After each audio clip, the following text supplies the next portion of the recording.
Window World is proud to present Kevin Kietzman Has Issues. Simply the best for less at windowskansascity.com. The Kansas City Chiefs, for the first time in over 4 years, are not at least tied for first place in the AFC West.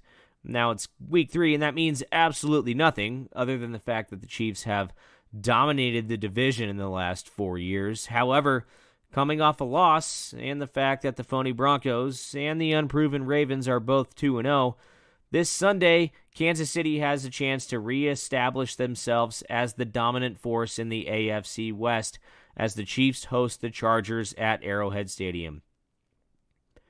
Riley Gates of 24/7 Sports joins me. We preview all the NFL and college football action as Kansas State has cracked the top 25 and they face a daunting task in Stillwater, where, if you remember, is where Skylar Thompson's heroics as KSU's quarterback really begun. That would have been 5 years ago now. Can Will Howard get the job done on the road and keep the Cats undefeated? It's Kansas State and Oklahoma State at 2 o'clock Saturday, only on ESPN+. KU is at Duke. Both of these basketball schools will finish in the cellar of their respective conferences, but Duke is a 16-point favorite. I kind of like the Jayhawks to cover. Mizzou is at Boston College, who most of you don't know much about, but they are 3-0 and they play 2 quarterbacks and they have a solid running game, which could mean disaster after watching MU's defense thus far this year. But the Tigers have the better athletes and they better take care of business in this one. All that and more brought to you by Jocelyn's Jewelry, who is a family-owned and operated business for generations. Visit them at 95th and Antioch and ask for Gary or Dave. You can also chat with a non-commissioned expert and know you're getting the best jewelry at the best prices. It's much more than that. Jocelyn's does thousands of repairs each year for a fraction of what competitors charge because it's the right thing to do for its valued customers. Jocelyn's Jewelry, the jeweler you'll recommend to your friends and family, online at joslynsjewelry.com. Whether it's complete collision repair, just a couple of door dings you want removed with paintless dent removal, Merriam Body Shop will do it all with the best customer service in the industry. Merriam Body Shop is a State Farm preferred collision center and can handle it from start to finish for you. They even offer complete auto detailing. 913-362-1198 for an appointment, or just visit them off I-35 and Johnson Drive. You can visit them online at merriambodyshop.com. AmazingGarageFloors.net is a locally owned and operated business by John Hutchins, a great American patriot that served with honor. Hutch can seal your driveway and add years to the life of your concrete, or get you that amazing garage floor you've always wanted. Guys, this is something you're going to love, and you may think you can do it yourself, but do yourself a favor and let Hutch do it for you. Call Hutch at 913-901-7139 or log on to AmazingGarageFloors.net. And lastly, we're brought to you by Buck Roofing, who is Kansas City's premier residential and commercial roofer, and they offer free roof inspections to KKHI listeners. You don't want to climb up there. Call Ron Buck at 913-384-2680 and schedule the inspection. And keep that number in your contacts in case of an emergency. Online at buckroofing.com. You'll sleep well knowing Buck Roofing fixed the roof over your head. Elite Automation presents Kevin Kietzman Has Issues. Make your building great again. Online at eliteautomate.com. Welcome into another edition of Kevin Kietzman Has Issues. I'm Spencer Kietzman in for the weekly segment. Going to be joined by Riley Gates of 24/7 Sports here in a little bit, and I've had a lot of good feedback from my segments with Riley. It's gone well. I've had a lot of fun doing this with him. I've known him for quite a while, and we have a lot of mutual connections as well and stuff. So it's been great, and I'm really enjoying talking to him about football. Won't spend too much time rehashing last week, obviously, because it's Friday and the Kansas City Chiefs are looking forward to the LA Chargers this weekend. But the biggest thing that comes out of that game from me was you didn't leave that game feeling like the better team won. And that's what's most important. And it's been like that for the last 3 years when the Chiefs have dropped a few games here or there. The better team didn't win. It's usually Kansas City really screwing something up, like blowing an 11-point lead in the fourth quarter in the Edwards-Helaire fumble. I know a lot of Chiefs fans are down on Clyde Edwards-Helaire right now, but I think it's one of those things that most Chiefs fans I've talked to are sort of willing to, I guess, live with it, even though he did, I guess you could say he cost him the game the other night, but with 1-5 as your quarterback still, it's one of those things where I remember in the past when the Chiefs lost with Alex Smith, who I thought was a fine quarterback, but when you have an elite player like Mahomes, other players' weaknesses that are obviously glaring, like Edwards-Helaire is a glaring weakness right now. There's a lot of guys, especially in the linebacker position for the Chiefs defense, that's a glaring position or a glaring issue. And Chris Jones not playing his natural position, that's a glaring issue. But it's still, we have Mahomes, we have Kelsey, we have Tyreek Hill. Things will probably be okay, right? That's what it seems like to me. And I feel like we've become spoiled as Chiefs fans in the last 5 years, which is something that, look, the Chiefs right now are going through the best 5-year stretch in franchise history, and it's obviously not even close. The Chiefs have had more success in the last 5 years than they've had just about in the history of the franchise, really. I mean, it's in terms of playoff wins, Super Bowl appearances, Super Bowl wins. Yes, this is the best 5-year stretch in Kansas City Chiefs history, and it's really not even close. So we've become a little spoiled with it to where we're overlooking weaknesses because Mahomes is still the quarterback, and the mindset is, we're going to be fine. Things are going to be good.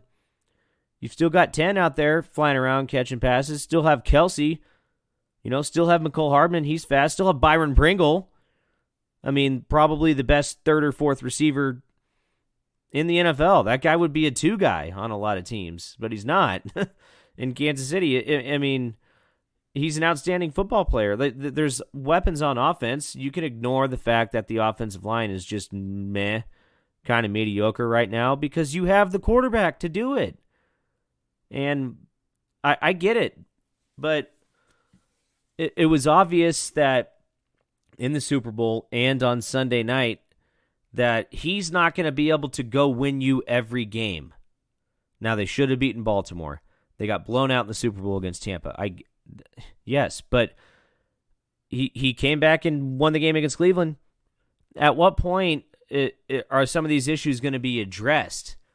That's all I'm saying. The attitude's still positive for Kansas City Chiefs fans, and it should be. One thing I did want to talk about here, and it's been discussed, and look, I am not one I'm not really like a gossiper kind of guy. I don't care what people do, on social media and stuff like that. I really don't.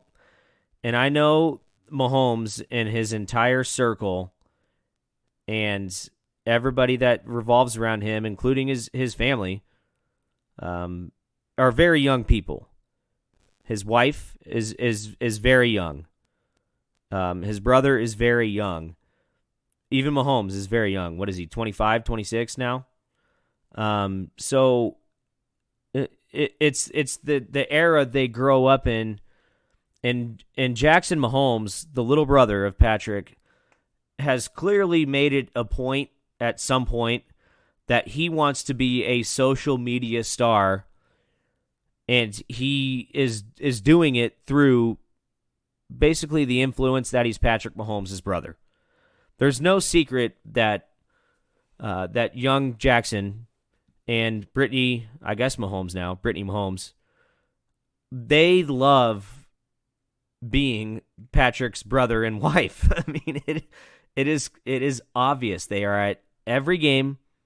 They travel, and look, they're not the first family members to do this. Everyone's family members travel with the team. But They have made it a point on social media that they are there, they are obnoxious, they are loud. That's kind of what they do. They show up and they want everybody seemingly to know, hey, I'm Mahomes' his wife and I'm I'm his brother. Because I've seen athletes in the past, even that have come up in the social media era. Like for example, I don't know who. Like, I know Aaron Rodgers has a famous brother, but I really don't know what that guy looks like. I know a lot of people do. I wouldn't be able to spot him out in the crowd, but a lot of people in Kansas City, and because they've made scenes at other team stadiums, like the Patriots, for example, the Mahomes crew made a scene there when the Chiefs went in there and won. They're recognizable to younger people because the fact that they're TikTok and Instagram and Twitter stars or whatever the hell you want to call it. Like, there's starting quarterbacks in the NFL that I know that have brothers that are not athletes.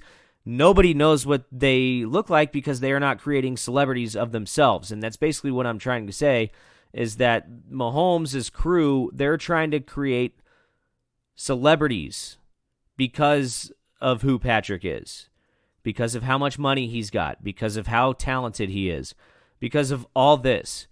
And when that happens and you go on the road and the Chiefs blow an 11-point lead in Baltimore and some fans sitting right below your suite level, they're in a suite at the Raven Stadium, look up and they see the whole Mahomes crew. They see Jackson. They know what he looks like. They know what Brittany looks like. And they start taunting him, and then Jackson Mahomes pours a bottle of water on him. It's just a bad look. I mean, in the grand scheme of things, like, Jackson didn't really say anything. He just kind of got mad that the Chiefs had just lost and blown it and dumped a bottle of water on the guy. And the guy was not mad. He was clearly taking this video. His buddy was taking it or whatever to be a social media star. He got dumped. He got a bunch of water dumped on him, and he wasn't mad. Most people that get beverages poured on them at games are pissed off. We've all seen that in person. Some guy throws a beer at a guy because he's mad. He's wearing the wrong team's jersey, and then a fight starts. That wasn't this. Like, this guy was provoking Jackson Mahomes to do that, which is also not cool. That's very douchey in my opinion, but all I'm saying is when you're in a market like Kansas City, a smaller NFL market, to be frank about things, compared to the other cities in this league, everybody in Kansas City knows who the Mahomes family is and what they look like, and it's just time to maybe grow up and drop the TikTok crap, drop the whole. I think Brittany, to her defense, since she's become a mother, has been less obnoxious in a way. It's Kansas City is a big small town. It's got a lot of Kansas City still has the Midwest small town feel because a lot of people that live in Kansas City are from small towns. It's a big small town, and everybody gathers around the Chiefs is what I'm saying. They know who the wives are. They know what they look like, blah, blah, blah. You see them out in public, all this stuff. I'm just saying it's not going to get any easier for Jackson Mahomes and being a TikTok star and all this crap, going on the road to all his brother's games. He's going to get a lot of crap, and I'm sure he's gotten plenty of it, and I'm sure he's handled it fine. But when stuff like this comes out, I didn't think it was that bad. First of all, just dumped a little bit of water on the guy. It was a hot night. Who cares? Whatever. There was no malicious intent in there. I'm just saying that they better watch it a little bit. I know they're young. They're really young people. And when I was their age in my early 20s, I didn't know how to handle a lot of stuff either. So we're all humans. It happens. I just wanted to touch on that real quick and talk some football now with Riley Gates. And joining me now for the weekly segment, talking all things football, is Riley Gates of 24/7 Sports. What's going on, Riley? Sorry to get you out of bed this morning. It's all good. It's probably better I don't stay in too long anyway. Now, big weekend ahead, football, but I got the Ryder Cup on my TV right now. I got to say, I'm pretty excited that's going on. Yeah, I haven't had a chance to check that out. I've been wanting to, obviously, because the Ryder Cup's a lot of fun, and the Americans usually choke very, very badly in this tournament, and especially in the last 10 years or so. Who is, okay, outside of Tiger Woods? I know you're a big Tiger guy, as am I, as is anybody right around our age who, grew up just watching sports in general. You don't have to be a golf fan to be a Tiger fan. That's just kind of the way it is. Yeah. Who else do you like watching right now on the PGA Tour? I love watching Justin Thomas play golf. I think he's got a game that is just like, I don't really know how to describe it. It's like he does everything. He doesn't do anything the best, but he does everything really, really good. Mm-hmm. Man, I think he's a good guy. Obviously, Spieth's fun to follow too, and I know nobody likes Bryson because of kind of how he acts and everything, but man, I just love watching him play golf. I think the fact that he takes on a different way of doing things is really fun to follow. Yeah, Justin Thomas, he's from Louisville, where I lived for a little bit, and he's a big deal there, man. He didn't stay there to go to college. He went to Alabama. But he still considers himself a big Louisville basketball fan, and you still see him at games, and he loves going to horse races at Churchill Downs. So he was always around town, and when I was there, it was before he was even really that big.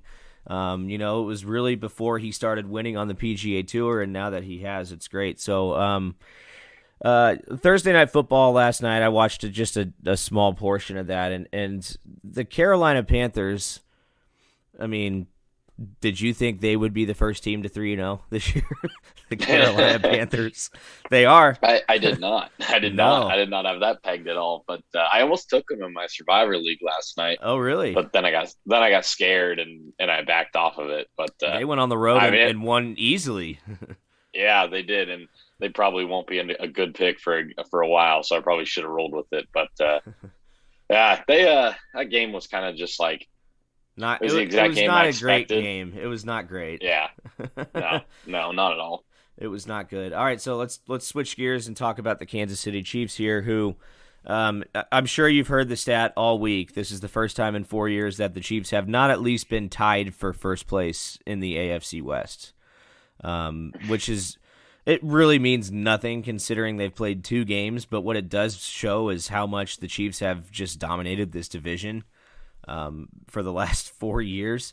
But the Broncos are a faulty 2-0. They're not that good. I'm sorry. They've beat literally the 2 worst teams in the NFL. I am not sold on Denver. Their fans right now are letting you know about it, though. I'm hearing that. They're letting you know they're 2-0. They're letting you know, hey, we're in first place. It's kind of annoying. I still don't have a great gauge on the Raiders yet. I think that they're definitely improved from last year, and Carr seems to be pretty solid. They've got a few things clicking there. But the Chargers, to me, are still the team to beat if you're Kansas City. And the Chiefs have a chance to sort of, I guess, reestablish the fact that, hey, Denver and Denver and Las Vegas, you guys are funny, but we're still the dogs in this division. So I think that's what the Chiefs are going to ultimately end up doing on Sunday, is winning this football game and sort of sending that message back to the rest that, hey, this is still Kansas City's division. Right. And, the fact that it's 2 games in the season, they haven't played an AFC West team, obviously it's tough to even worry about where you sit in the division picture, I mean, until you start losing division games, that's when it gets big. That's when it gets important. Yeah, I mean, honestly, the Chargers are probably that team, but speaking as a Dallas Cowboys fan that watched the game last Sunday against the Chargers, there's zero reason that the Chiefs shouldn't, just run away with this. They shouldn't struggle with the Chargers. Now, obviously, the major concerns about the defense right now, and I'm sure everybody in Kansas City is well aware of that. But I mean, I watched the Cowboys limit the Chargers to 14 points, I think is what it was. They played well, man. Yeah, they did. But I still think the Chiefs have a better defense than the Cowboys. I just don't think it's clicking. Like, they have all around, the talent is better. They have a better scheme, I think, than the Cowboys have defensively, but it hasn't clicked for some reason. I don't really know what that is. I'd be really interested to see kind of how long it takes, because I think that the defense will get there at some point. I think there's just too much talent for them to be this bad defensively all season, but I can't pinpoint what it is right now, why they're giving up, 29, 36 points in their first two games. Yeah, so I sort of pinpointed this, like my I guess big picture mindset on the Kansas City Chiefs right now. In the monologue, I prefaced this before I brought you on.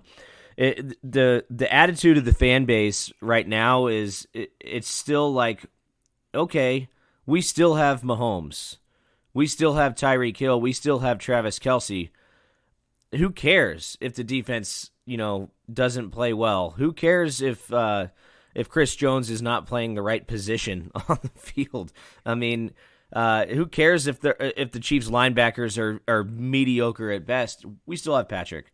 That's to me, that's just kind of like the mindset of Chiefs fans right now. I mean, at what point do you get concerned about the fact that there's issues on defense? And right now they're lacking a big time playmaker. I know Tyrann Mathieu had that pick last week, but I mean, Lamar put that right in his lap, essentially. So this defense is lacking playmakers. At what point do you hit the panic button on this defense? Because nobody's going to be hitting panic buttons if the Chiefs run off like 7 straight wins here, like they've done in the past.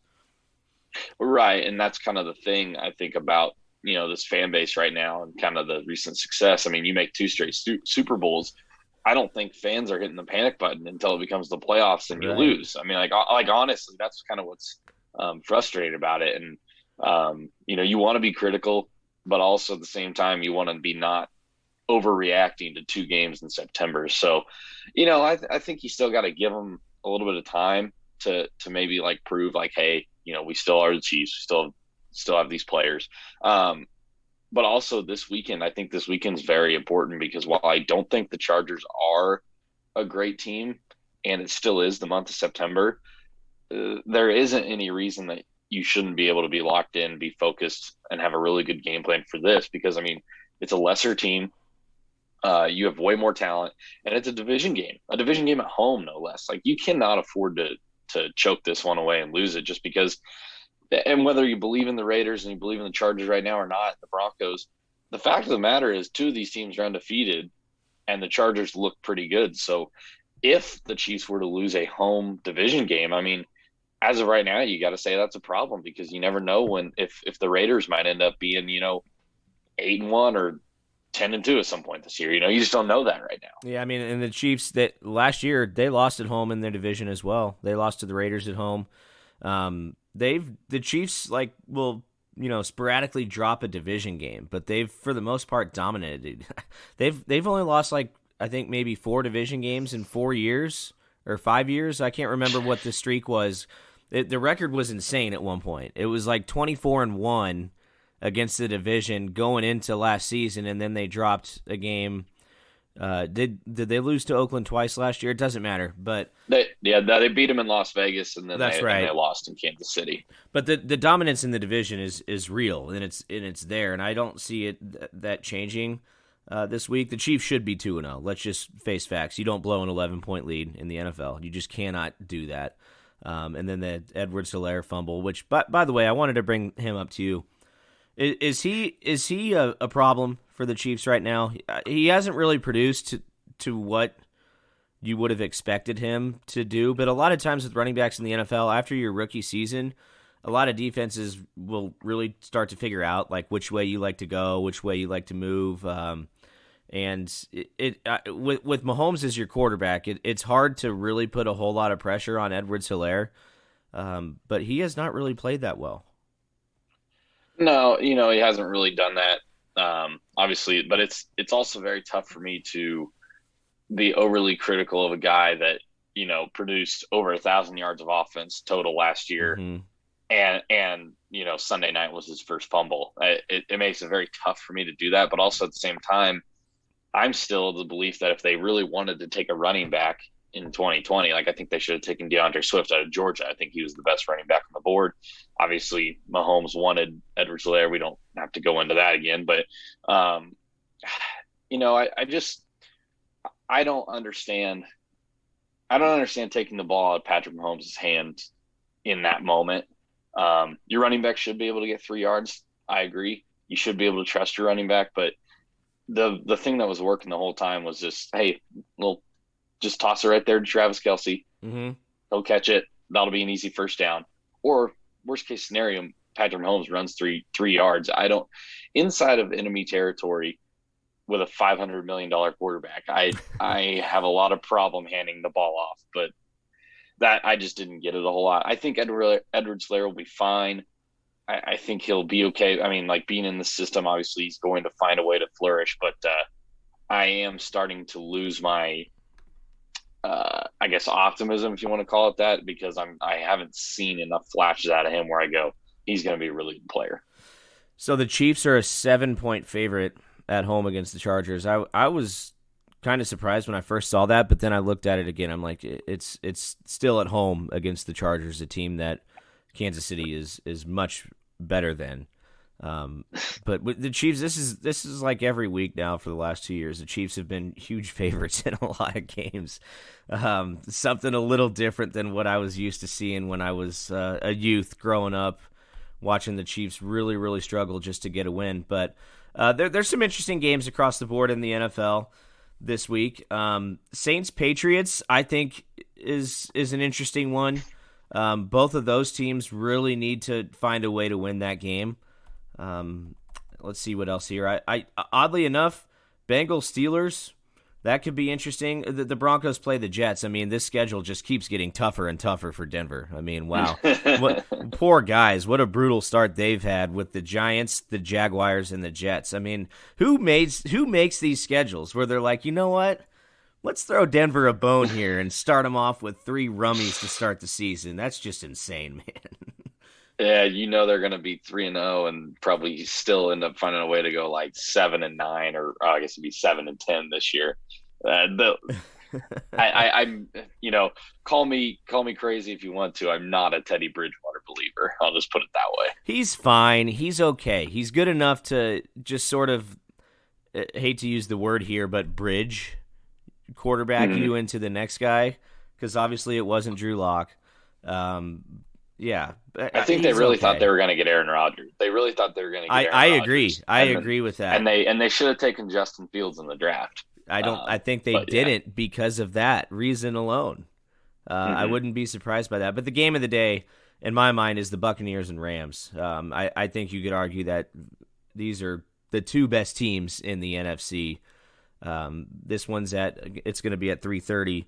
In Los Angeles, Fox national broadcast. You're going to have Buck and Aikman and all the guys doing this one. So this is the game of the day, Riley. Do you have anything about the Bucks and the Rams? Yeah, I mean, I think this is a huge game if you're a Rams fan, or if you're just the Rams organization, because and for a lot of football fans who are big on Matthew Stafford, everybody's kind of been on this bandwagon of, Matthew Stafford's a really good NFL quarterback if only he wasn't playing for the Lions. Well, here you go, Matthew Stafford. You've got your weapons. You've got the team that everyone says you needed. You got your big moment. Yeah, come prove yourself. And I'm not. And if he plays poorly, or if the Rams lose, it's not an indictment that says like, hey, the Rams are bad, he's overrated. That's not what it is. But I think it further proves that he is not a takeover quarterback. He's not a guy that is going to just flip the league. It's just he's a good quarterback. So this will be a very interesting game. I think it's going to be like, very low scoring just because of how good these 2 defenses are. And you're not going to be able. I mean, this is such a cliche line in football, and no duh, but like, you can't make mistakes in this game. You cannot turn the ball over, especially if you're the Rams. You can't give Tom Brady more possessions. You got to go down there. You got to get scores. So it'll be really, really interesting to see how that one shakes out. All right, let's switch to college football, and we'll just start it off with what locally in the Kansas City area. It's the game of the week is K-State and Oklahoma State. We'll talk about Mizzou and Boston College. That could be an interesting one, and then Kansas and Duke. Yikes! I mean, I'm sorry. That's just. That's going to be a bad terrible game. Oh man, both of those teams are not good. Although Duke did beat Northwestern, whatever. I still, it's K-State and Oklahoma State. Only seen on ESPN Plus. I know you've heard about this all week, Riley. Everyone's complaining about this. Look, I get it. I have ESPN Plus, so I don't really care. I mean, I know a lot of Cat fans don't want to get it. It is whatever. The only reason I have it, honestly, is for K-State basketball. There's a lot of K-State basketball games on ESPN Plus, so that's why I ended up bundling it with Disney Plus and Hulu because there's shows on Hulu's I like. So I figured out a way to budget that into my monthly. I figured it out. So I've got ESPN Plus, and that's how you're going to be able to watch K-State and Oklahoma State unless you take the trip to Stillwater. Did the Big 12 and ESPN sort of botch this in terms of television this week? Because it seems like they did. There's some decent games, don't get me wrong. I mean, Tech and Texas is interesting. You've got West Virginia and Oklahoma. Iowa State and Baylor could be good. So, I mean, but they botched this. They really did. Yeah, I mean, they did. The frustrating part is it's not – they botched it, and it's not like we're going to sit here, though, and, like, we're not scratching our heads like, hey, man, how did we get here? Like, I don't get – it's very easy to understand how this happened. I mean, SMU and TCU are playing in the Dallas market. Obviously, going to be a lot of viewers from there. Texas is never going to be on ESPN Plus. I mean, they're always going to grab a TV slot. Iowa State is obviously a very top team, or a very highly thought of team. So they're going to get the national spotlight. The spots ran out. That's what happened. This game should absolutely be in the Fox Sports 1 spot, I think, at 11 a.m. over the SMU TCU game. It's annoying. I get it, and I don't blame people that are upset that it's on ESPN Plus. But I'm also like you. I bought ESPN Plus. It was probably 3 years ago. Whenever the Peyton Manning show, like I thought that looked like a fun show to watch. It's great. Like it's really good, and Eli's is decent too. Eli's doing Eli's Place is about college football, which is cool. Yeah. And so, like, that's why I bought it. I was like $50 for a whole year, and I can watch live sports. Like, I think it's cool. And don't get me wrong, it has its problems at times. But for the most part, I think it's a well-oiled, like, as long as you have a good internet signal, as long as, the people on the campuses, wherever the game is at, are kind of competent on what they're doing, like, it's a fine product. You're relying on Oklahoma State here. You're relying on Oklahoma State to know what they're doing. I think K-State, their sports network, does a really good job assisting with the ESPN Plus. I mean, I'm nerdy. I watched a lot of K-State baseball games on ESPN Plus this past season just to watch Jordan Wicks pitch. And obviously a bona fide stud there. Who wouldn't want to watch him pitch? But I thought they did a really, really good job with the broadcast. Like, K-State does it well. I don't know what Oklahoma State's got cooking. I do know that the last time K-State went to Stillwater, there were massive technical issues, and it had to do with the lightning storm that delayed the football game. I don't know if you remember all that was going on. But yeah. It really did kind of screw things up, and then once the game got back up and going, a lot of people weren't able to watch it because they were having all these technical problems from Stillwater. But enough about the television. Let's talk about the actual game because the line moved. Last night it was Oklahoma State -5.5. This morning at 6:30 a.m. I guess Pacific time is what I'm in. It is Oklahoma State -6. So the money is swinging towards the Cowboys on this one. I understand it. But here's what I think. If Skylar Thompson were playing, I don't know if Kansas State would be the favorite, but it certainly wouldn't be a 6-point spread. I think a lot of this there's at least 3 or 4 points in that spread that are swinging the Cowboys' way because of the quarterback situation at Kansas State. Well, and it started at 9. That's what opened up on I think it was Sunday, maybe it was Monday, whenever those came out. Did it really? It opened up at a 9-point spread, which absolutely blew my mind. I couldn't believe that they were favored by that much. You know what? I'm wrong. It is down to 5.5 now. I completely misread this because I'm on ESPN's has it at Oklahoma State -6, and then the Barstool Sportsbook, which I'm on, has it at 5.5. So that one's up to date. ESPN just has not updated yet. Gotcha. Yeah, no, I mean, I agree with you. If Skylar Thompson was playing, it'd be a very small margin for Oklahoma State, if not, maybe leaning towards K-State a little bit. But there's no reason that I can give you why K-State should be like. I've seen some people upset. Oh, Oklahoma State. that's the thing. Oklahoma State hasn't played anybody all that well. They've won 3 games. They're 3-0. Credit to them, find a way to win. But they played Missouri State, Tulsa, and Boise State, and all of those games they won by single digits. Like, yeah, they barely got out of Boise, and they shouldn't have. They should have lost that game if the officials don't blow the fumble dead and Boise scores. But that's a different argument. Look, there's just some major things that are working against K-State here. That is why I'm leaning towards Oklahoma State. While I'm picking Oklahoma State to win the game. K-State won in Stillwater in 2017, but other than that, I mean, they haven't won the last time they had won in Stillwater before the 2017 season was 1999. Like, K-State does not win when they play in Stillwater. They just don't. And now you're going down there with apparently a 2-quarterback system. That's what Courtney Messingham said on Thursday, was that they're going to play both Jaron Lewis and Will Howard. Mm-hmm. And I hate that. If you have 2 quarterbacks, you don't have 1 quarterback. And this is an Oklahoma State team that's really, really good at stopping the run. And K-State is a team that has to run the ball. Otherwise, the offense isn't going to work. So I think everything is working against K-State here. And I don't really see why you would feel good about picking K-State. I'll tell you all why. Those things considered. I'll tell you why. It's the defense. Because they've played really well, and I think Kansas State's defense. Look, Oklahoma State, historically, in my opinion, just based off of games I've watched, and I've watched a lot of Oklahoma State games, they seem to turn the ball over a lot, and they don't really care because they'll just run you off the field. They win shootout type games. That hasn't been the case this year, obviously, for Oklahoma State. They've won a lot of close, low-scoring football games against very, very, very mediocre, if not below-average opponents. I think Kansas State's defense can make a play.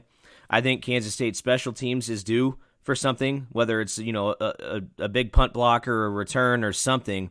I think that I don't think K-State has a non-offensive touchdown this year yet. I don't think so. I think you're correct in saying that. They're due. Yeah. It could swing the game one way or another, right?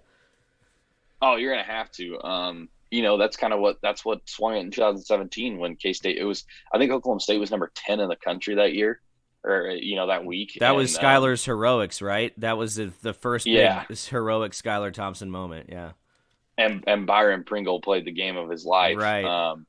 And what he did in that was he returned a kickoff, 100 and some odd yards for a touchdown. So you need plays like that.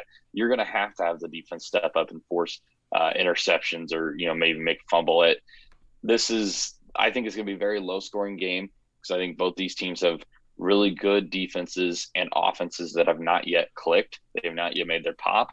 So yeah, like if you could somehow find a way to get a special teams touchdown, that would be huge, not only for the scoreboard, but obviously that does a lot for momentum. And it really just takes the wind out of the sails of your opponent. So you're going Oklahoma State though? I'm going Oklahoma State honestly, and it's really simple. I'm not going to pick a team that refuses to figure out a situation at quarterback. Oklahoma State plays 2 quarterbacks too, don't they? There's been some COVID issue. Like Spencer Sanders missed the first game. Oh, that's right. With COVID, and I think some injury things. So it's not the same thing as like the 1-2 system necessarily. Right. Yeah. Okay. I like Oklahoma State too, but commit to one of them. And I like Will Howard. I think it should be Will Howard. But if it's not Will Howard, then pick someone else because I just can't. When's the last time that K-State just went in on a quarterback? Like, it's so frustrating to me to watch them just – and I know it was Bill Snyder before, but it just feels like for the last 12 years we've just been, it's Daniel Sams and Jake Waters. And then it was, we're going between Alex Delton and Skylar Thompson, and now we're doing the backup. It's just like, God, it's so exhausting. It's exhausting as a fan. It is, and I feel like coaches feel the need to have to do their diligence. And if you don't have a guy who the clear-cut starter is, now obviously Skylar Thompson has been the clear-cut starter for this team for a while now, pretty much since Delton left Kansas State. But I feel like in college you're not necessarily hurting the team by doing it, but you're not really helping it. You see it in the NFL very rarely. Does a team, pull the plug on a starting quarterback? They usually stick with the guy no matter what throughout the entire year, unless it gets really bad. That's one thing. Unless you've got a rookie that just cannot help himself out there but throwing interceptions. But college is different. Coaches won't stick with the guy. They feel like they need to give more than one guy a chance when there isn't a clear-cut starter. I don't like it either, Riley, but I understand why they do it. I just feel like they have to, give themselves a chance, or at the end of the year, if a college coach is on the verge of maybe losing his job, he's got the scapegoat of saying, look, I didn't have a freaking quarterback, man. I had to play 3 different guys this year. None of these guys could get the job done. It's not on me. I don't know. I don't know what goes through the minds of college coaches half the time. And I don't obviously I haven't been in practice. Like, I don't know, who's doing what in practice. If it's really that tough of a decision. Like, at the end of the day, Chris Kleiman has forgotten more football than I'll ever know. 100%.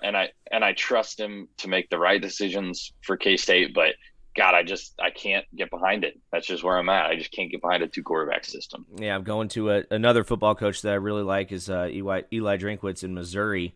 And what they've got going on. Obviously, their defense is a problem, Riley. We've known this. We saw that in the Kentucky loss. They cannot stop the run, and that's what Boston College does. They run the football. Boston College sneaky might be a division contender in the ACC.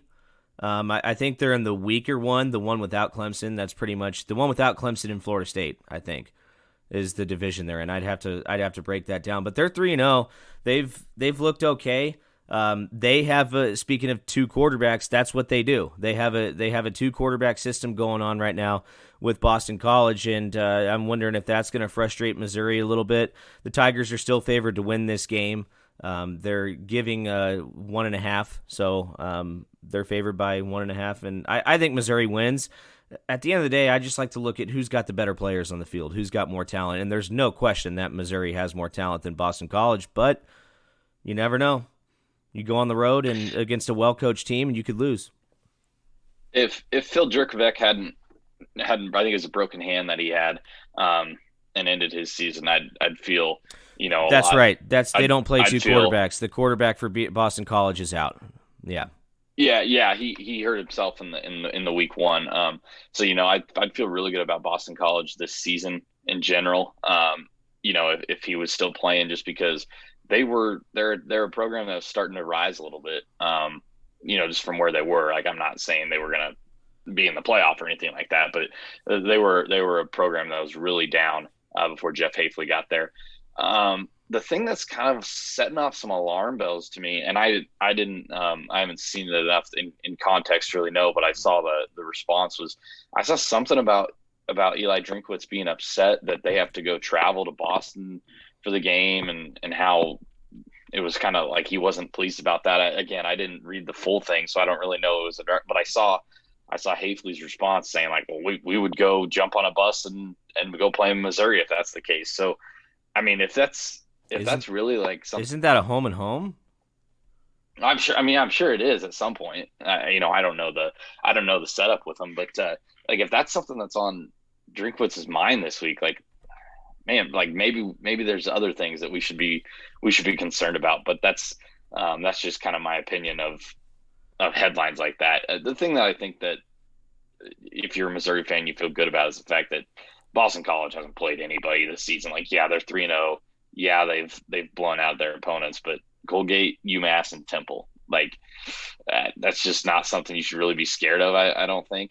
And it's tough to really judge Missouri, I guess, on their wins. But if we were this confident on Missouri coming into the Kentucky game, as you and I both were, and they lost it by just 7 points, I really haven't, like, swayed my confidence away from them just because of a 1 touchdown loss in the SEC.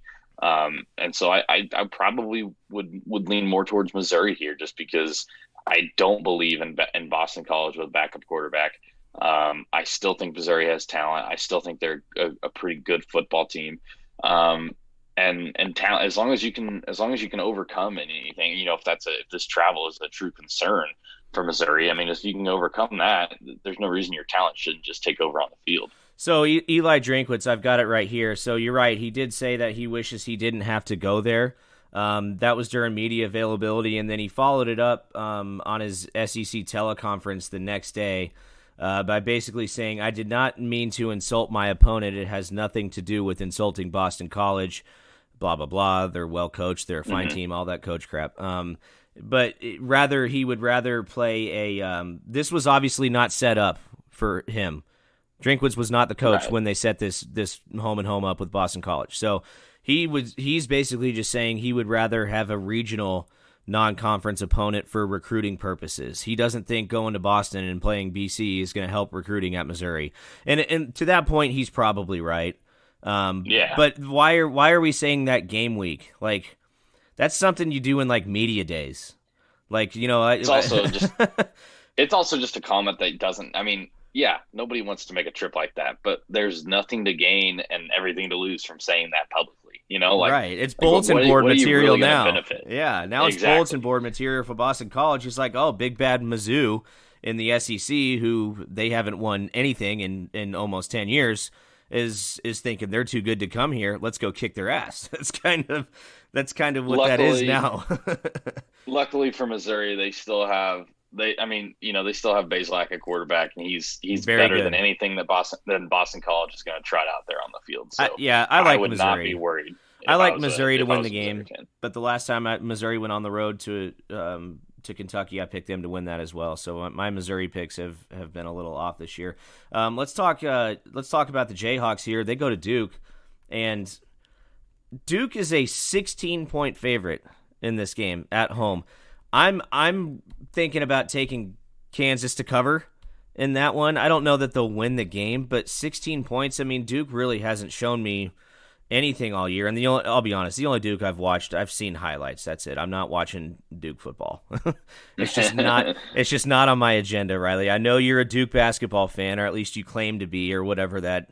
What's the deal? I got to call you out here first. Cowboys, Duke. Aren't you a freaking Yankees fan? Nah, when I was young, I mean, we all kind of had the phases when you're like 8 or 9. You're a Derek Jeter fan, yeah. Yeah, you cheer for the popular team, the team that's winning. And in 2008, when I was 12, the Yankees were really good, so it was kind of fun to like cheer for the Yankees, ha ha ha. And everybody's done it with the Lakers, everybody's done it with the Chicago Bulls if you're older, so that was one of those things. But I get it. I get it. Yeah. Duke, okay, the Duke thing, I can't really explain it all that much because it's really old. There's a picture of me in a 2003 high school yearbook. Like, my parents bought an ad, and like I'm literally like wearing a Duke jersey in the picture, and like I don't remember where I got it or why I got it.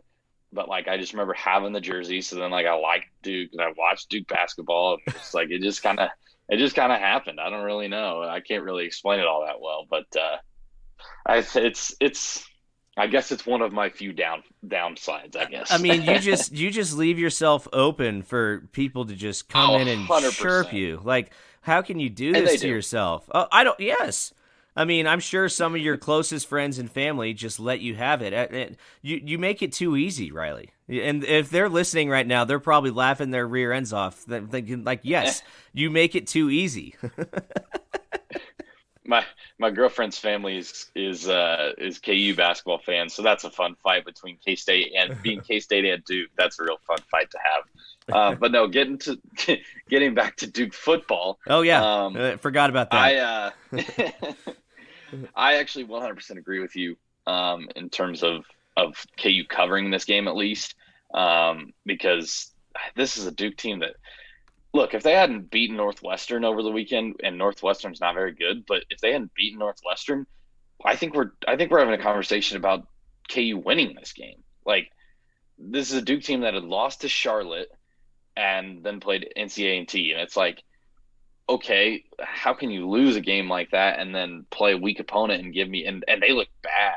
They looked bad against Charlotte. It wasn't like just caught some bad luck type of thing. They looked like a really bad football team. So I did feel good about Duke again after they beat Northwestern, just because that is another Power 5 team.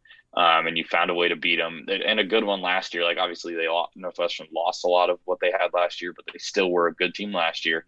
So I would side with Duke to win the game, but that's a big spread for a team that lost to Charlotte. But yeah, I think and I felt good about KU last week in the first half. Like, they looked competent, but man, the wheels just fell right off the bus in the second half. Yeah, and so that got ugly. I was gonna bring that up because I think if you're a player or a coach for that matter on the Jayhawks, you're only down 7 at halftime to Baylor, and you're and then just get the doors blown off of you after that. But you got to be scratching your head after that one, like what happened? Like what is with us that we cannot find a way to put together 4 good quarters of football?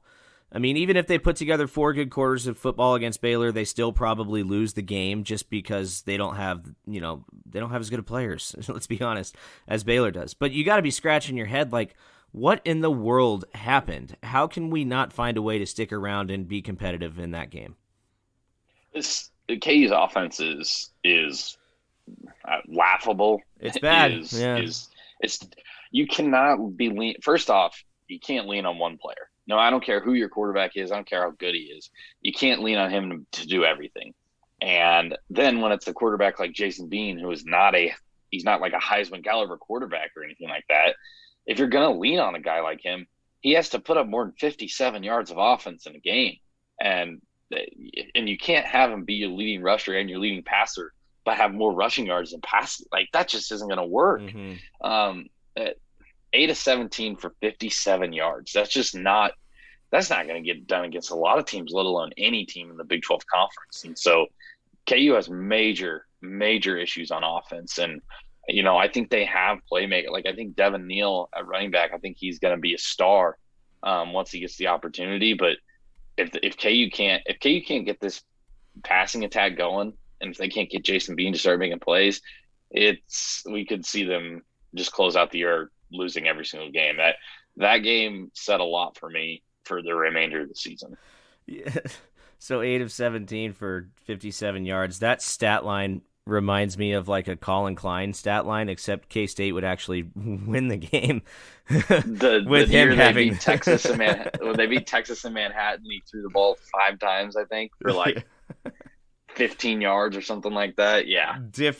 Completely different type of offense, completely different type of talent level, especially on the offensive line and all around. But I don't know if Kansas wins the game. They probably won't, but I think they cover, and I think you agree with me on that as well. So let's move into some of I think we've got 2 games. We always preview the games where top 25 teams are playing each other just to get out, and then we'll talk about maybe some other Big 12 games real quickly here as well. Notre Dame and Wisconsin. The Badgers. This game is a neutral site game, by the way. It's kind of right in the middle of both schools. Madison, Wisconsin's only about 3.5 hours from Chicago, and Notre Dame's probably only about 2 hours from Chicago. So they're meeting at Soldier Field pretty much right in the middle. I would imagine this to be a 50-50 split between fans, if I'm being completely honest. So neutral site game, Wisconsin is a 6.5-point favorite in this neutral site game. And that's a big number. That's what I was thinking. Man, I did not expect that to be the case. I think it's going to be really interesting to see how Wisconsin fans respond to seeing Jack Cohen run out there on the field for Notre Dame. Mm-hmm. Obviously, if everyone doesn't know the story, he transferred from Wisconsin after Graham Mertz kind of blew up onto the scene, so to speak.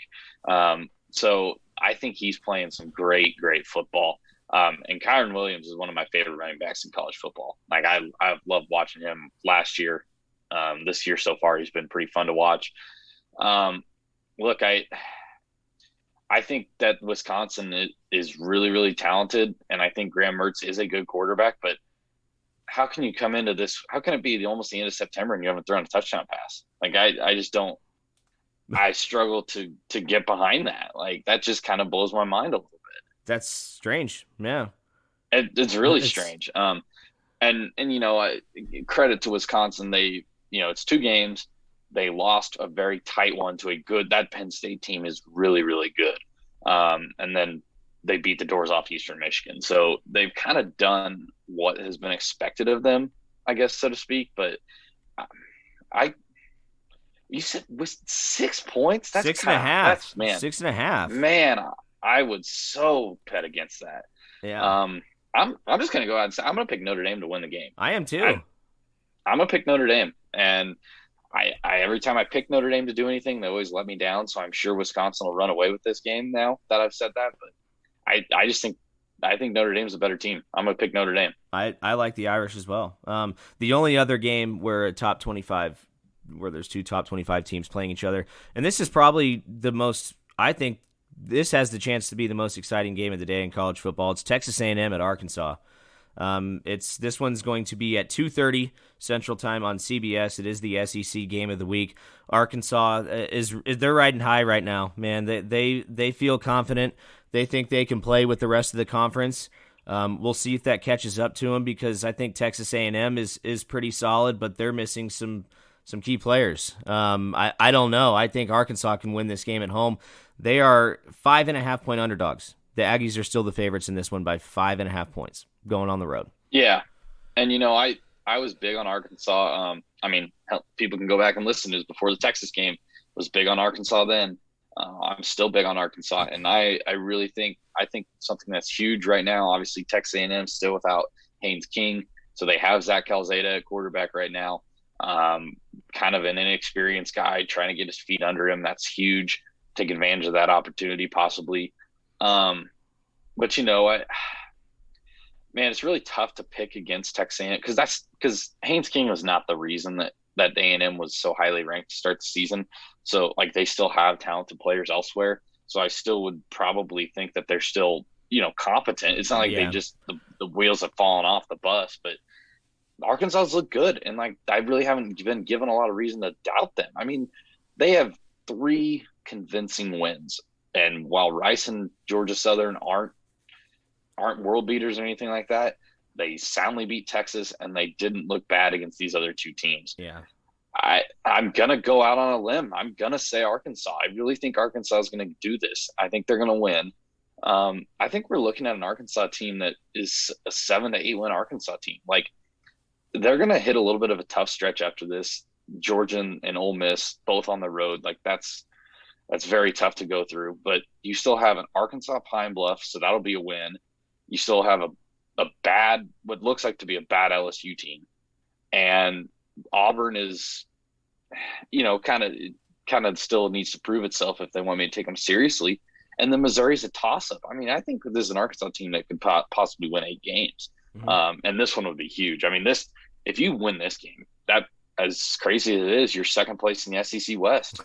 You're the challenger to Alabama, and Alabama will roundhouse Arkansas, but that's still I think he second place roundhouse. In the SEC West. I love it. It's gonna be ugly, but I'll take Arkansas this weekend. I really like the possible upset there. Are you aware of the word that the kids are using nowadays? They say bet. Yes, I am. Okay, yes, so I work at a car dealership. We have a lot of young guys in sales there. I'm old. I'm 31. I'm like the 4th oldest guy that works in sales, which is surprising to me.